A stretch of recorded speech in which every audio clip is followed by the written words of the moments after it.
TASM is so unique as a conference because having such a niche of online terrorism, social media, first of all, it sounds niche, and then as soon as you start seeing who comes to the table, you realize that there are a lot of us concerned and that the online space is intrinsically tied to our offline security and sense of safety.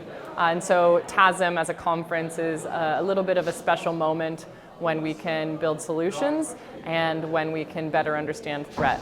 When we think about what makes TASM super special or what makes it one of the best moments of our practitioner year, I think it's important not just to look at the agenda, which is super rich. I'm always confused at which panel to go to. I might miss out on something, but also the intermingling and the conversations that take place at the lunch times and at the coffee breaks. This is a very international crowd. We're learning about things all over the world and reconnecting with people that usually we just get to see as tiny little Zoom heads.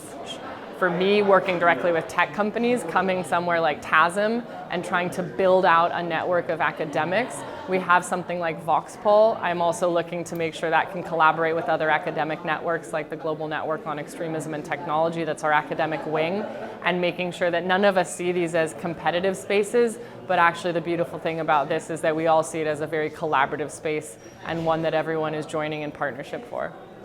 For me personally, working at GIFCT, working to support tech companies get to a better place in countering terrorism and violent extremism, it is so important that we understand the adversarial nature of the threat, all the different trends. Those trends are both technical in nature to understand the different types of platforms being exploited, but also what sorts of mixed ideologies are becoming violent. What does this look like in Asia versus Sub-Saharan Africa versus Western Europe?